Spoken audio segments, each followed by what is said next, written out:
sekarang kita mau memuji dan memuliakan nama Tuhan. Tapi kita mau berdoa dulu yuk, semua tutup mata, lipat tangannya. Tuhan Yesus, Bapa yang baik, terima kasih ya Tuhan buat penyertaan-Mu yang Kau berikan pada kami. Terima kasih juga Engkau sudah membangunkan kami di pagi hari ini dengan tubuh yang sehat dan kuat. Tuhan, kalau sebentar juga kami mau memuji dan memuliakan nama-Mu ya Tuhan. Tolong ya Tuhan, Kudus sucikan setiap hati, mulut, dan pikiran kami. Dalam nama Tuhan Yesus, haleluya, amin. Lagu pertama kita mau menyanyikan lagu dari Terbit Matahari.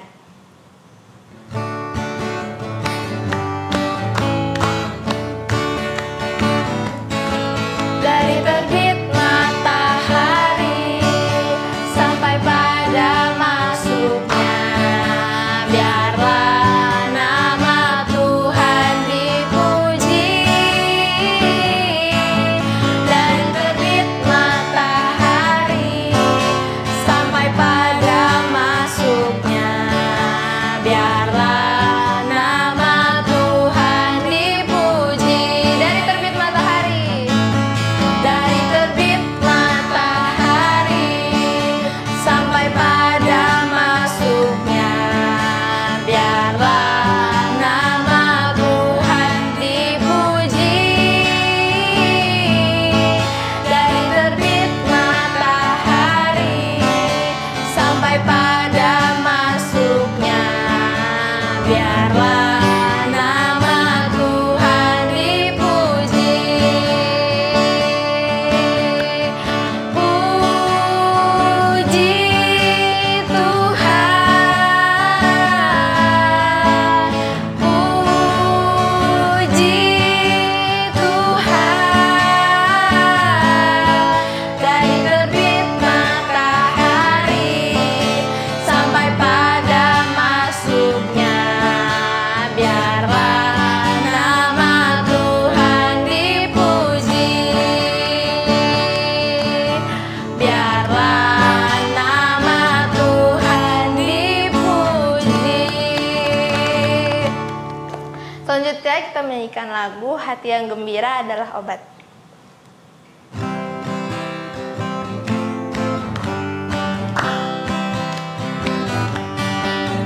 Yang gembira adalah obat, seperti obat hati yang senang. Tapi semangat yang patah keringkan tulang.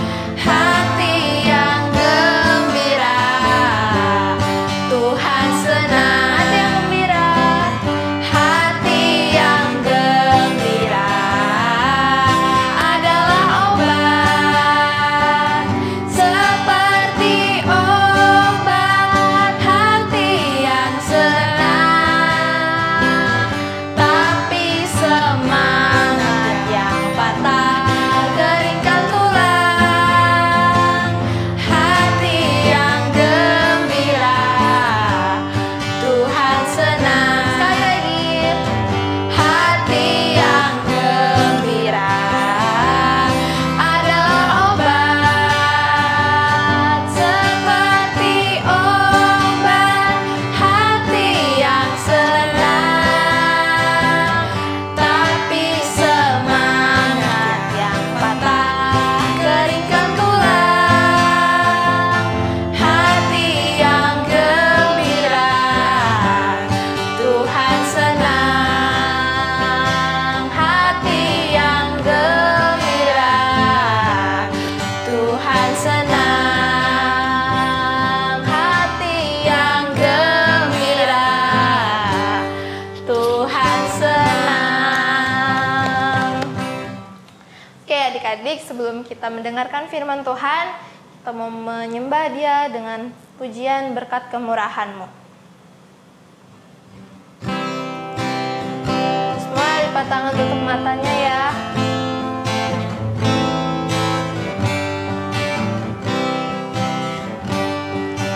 Kau hiasi kehidupanku dengan kemurahan-Mu.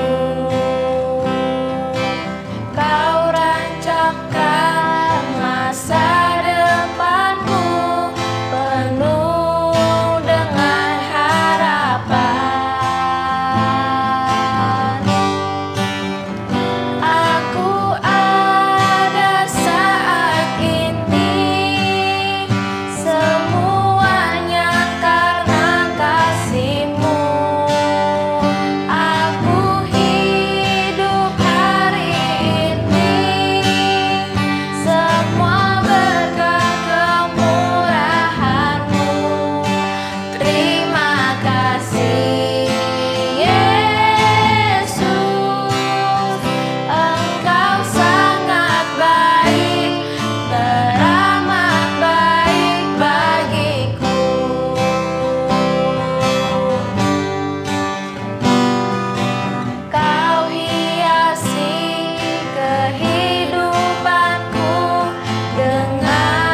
kita bersatu dalam doa. Tuhan Yesus, terima kasih ya Tuhan, kami sudah naikkan pujian penyembahan kami. Kalau sebentar juga kami mau mendengarkan firman Tuhan, Tuhan berikan kami fokus ya Tuhan untuk mendengarkan firman-Mu. Berkati juga guru sekolah minggu yang menyampaikan firman-Mu ya Tuhan pada hari ini. Terima kasih ya Tuhan Yesus, di dalam nama Tuhan Yesus, haleluya, amin. Selamat mendengarkan firman Tuhan. God bless. Shalom semuanya, gimana kabarnya nih? Nah, kita udah siap belum untuk mendengarkan firman Tuhan? Nah, kalau udah siap, kita duduk yang manis ya. Duduk yang manis, kita mendengarkan firman Tuhan. Nah, adik-adik, untuk minggu ini kakak akan menceritakan tentang Yesus sembuhkan hamba seorang perwira. Nah, adik-adik, kita tahu ya kalau bahwa Tuhan Yesus selama dia di dunia itu dia melakukan pelayanan ya adik-adik ya. Dia melaksanakan kehendak Bapa. Kehendak Bapa apa? Yaitu untuk melayani umat manusia di muka bumi ini sebelum akhirnya dia disalibkan untuk menebus dosa kita. Nah, mujizat Tuhan yang Tuhan adain itu di dunia ini apa aja sih? Banyak banget kisahnya adik-adik ya. Nah, salah satunya ini Tuhan Yesus itu menyembuhkan seorang hamba. Jadi waktu itu Tuhan Yesus sedang berjalan-jalan nih dia adik-adik ya. Tuhan Yesus kan senang ya keliling dari satu kota ke kota yang lainnya. Nah, waktu itu dia sedang berjalan ke kota yang namanya Kapernaum. Nah, di kota itu dia sebetulnya awalnya nggak ngapa-ngapain tuh adik-adik, dia cuma jalan doang. Nah, di kota yang sama, di kota Kapernaum itu ada seorang perwira. Perwira itu tahu ya adik-adik ya, dia kayak tentara lah gitu. Dia prajurit lah, perwira. Tapi dia agak tinggi pangkatannya. Nah, perwira itu dia mempunyai seorang hamba dan dia ini sayang banget sama hambanya ya. Jadi kan ya meskipun hamba itu mungkin ada yang disiksa, tapi hamba yang satu ini enggak. Dia benar-benar disayang banget sama tuannya itu. Mungkin karena hamba itu orangnya baik ya, dia melayani tuannya dengan sepenuh hati, dia juga sayang mungkin sama tuannya ya. Nah, tuannya ini juga sayang banget sama hambanya. Hambanya ini dia perlakukan dengan baik, dikasih makanan, minuman yang cukup, pokoknya hambanya ini sangat-sangat disayang. Nah, tapi suatu hari hambanya ini sakit adik-adik, dan hambanya ini sakit parah banget. Hambanya ini hampir mati loh adik-adik. Nah, perwiranya itu sedih banget. Nah, dia ngelihat hambanya terbaring di tempat tidur, gak bisa ngapa-ngapain, bahkan bangun pun gak bisa, makan minum juga udah gak bisa. Hambanya ini udah sekarat banget. Perwira ini sangat-sangat sedih. Dia takut dia mungkin akan kehilangan hambanya ini.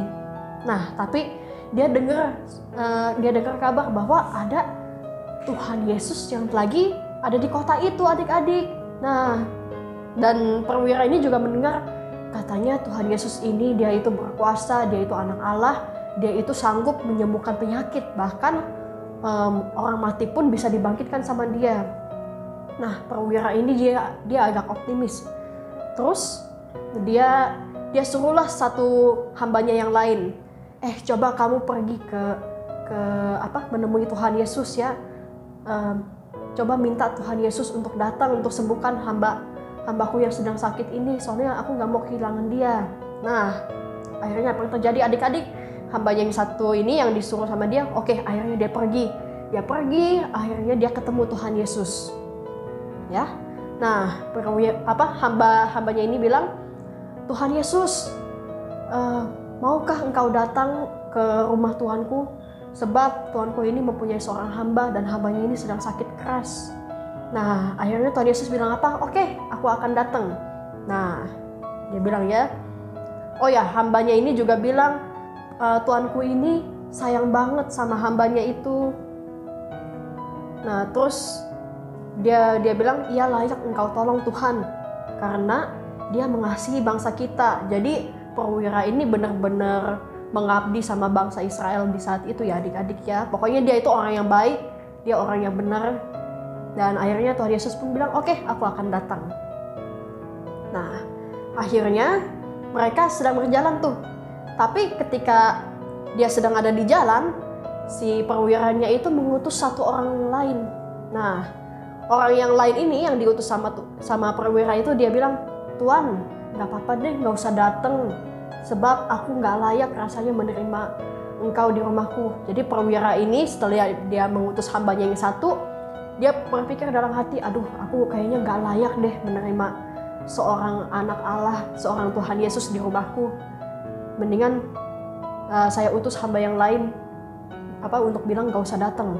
Nah, tapi apa yang dia bilang? Perwira ini titip pesan ke hamba yang satunya lagi. Tuan janganlah bersusah-susah, sebab aku tidak layak menerima Tuhan dalam rumahku. Terus, sebab aku sendiri seorang bawahan, dan di bawahku ada pula prajurit. Jika aku berkata kepada salah seorang prajurit itu pergi, maka ia pergi. Dan kepada seorang lagi datang, maka ia datang. Ataupun kepada hambaku, kerjakanlah ini, maka ia mengerjakannya. Nah, jadi perwira itu intinya bilang, Tuhan pokoknya engkau menyebutkan sepatah kata aja, hambaku pasti akan sembuh. Jadi perwira ini dia itu mengerti akan kuasa dari ucapan ya adik-adiknya. Dia beriman, pokoknya kalau di dalam tentara itu kan, misalnya tentara itu kan ada tingkatannya ya adik-adik ya. Mungkin ada prajurit biasa, ada pangkatan yang lebih tinggi, mungkin ada jenderal dan segala macam. Kalau jenderalnya itu bilang sama bawahannya dia harus pergi ke tempat A, prajurit itu pasti akan pergi ke tempat A. Nah, perwira ini juga percaya seperti jenderal yang mengomandan bawahannya itu untuk pergi, dia juga percaya kalau Tuhan Yesus bilang hambanya ini sembuh, pasti akan sembuh. Nah, tapi Tuhan Yesus terheran-heran loh. Dia kagum. Dia bilang, aku berkata kepadamu, iman sebesar ini tidak pernah aku jumpai sekalipun di antara orang Israel. Jadi perwira ini ya, meskipun dia sebelumnya belum pernah ketemu sama Tuhan Yesus, dia cuma mendengar Tuhan Yesus itu berkuasa, tapi dia itu beriman banget. Ya adik-adik ya, dia itu sangat-sangat beriman kalau Yesus itu berkuasa, bahkan oleh ucapannya aja itu penyakitnya itu pasti pergi ya adik-adik ya. Perkataan Tuhan Yesus itu berkuasa banget. Nah, terus apa yang terjadi? Nah, dia suruh akhirnya hamba utusannya itu disuruh pulang, dan terjadilah kepadamu seperti apa yang kau percayai. Ya, jadi Tuhan Yesus nggak perlu repot-repot datang ya adik-adik ya. Dia cuma datang setengah jalan doang, dan dia cuma bilang terjadilah kepadamu seperti apa imanmu, seperti apa yang kau percayai.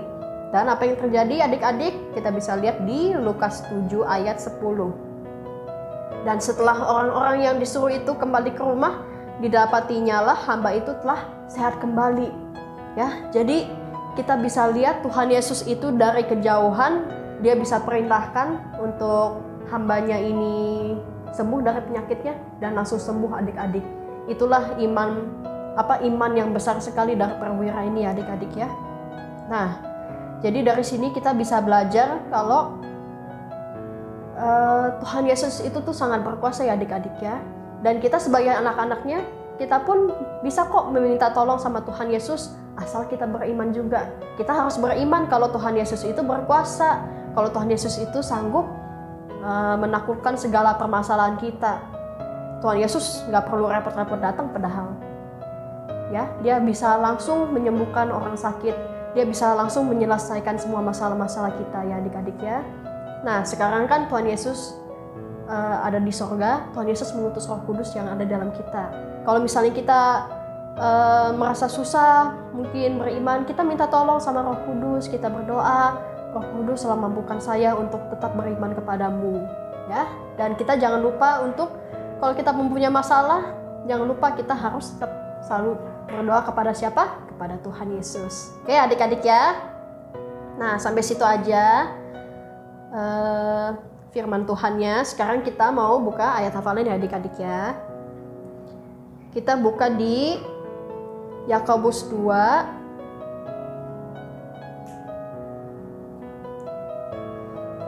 di Yakobus 2 ayat yang ke-17 ya adik-adik ya. Ini buat ayat hafalan. Kakak bacain sebentar ya. Demikian juga halnya dengan iman. Jika iman itu tidak disertai perbuatan, maka iman itu pada hakikatnya adalah mati. Ya adik-adik. Jadi kita nggak cukup beriman juga, kita tetap harus melakukan bagian kita ya adik-adik ya. Ini dihafal, jangan lupa. Ya, terus dihafalkan untuk sampai minggu depan ya. Oke, adik-adik, sekian aja firman Tuhan dari kakak. Yuk kita semuanya berdoa ya. Tuhan Yesus, kami sudah mendengarkan firman-Mu ya Tuhan. Bagaimana Engkau menyembuhkan hamba dari seorang perwira di Kapernaum ya Tuhan. Bagaimana Engkau begitu berkuasa sampai Engkau bisa menyembuhkan hamba yang ada di Kapernaum ini ya Tuhan. Terima kasih ya Tuhan atas kuasa-Mu yang begitu besar ya Tuhan. Ajar kami Tuhan agar kami bisa selalu beriman kepada-Mu ya Tuhan. Agar kami bisa melakukan tugas kami masing-masing ya Tuhan. Terima kasih ya Tuhan Yesus. Kami mau menyerahkan semuanya ke dalam tangan-Mu. Tetap berikan kami kesehatan, kekuatan, dan sukacita yang daripada-Mu ya Tuhan untuk kami menjalani hari-hari kami ke depan. Terima kasih ya Tuhan Yesus. Hanya di dalam nama Tuhan Yesus kami telah berdoa. Amin. God bless you adik-adik.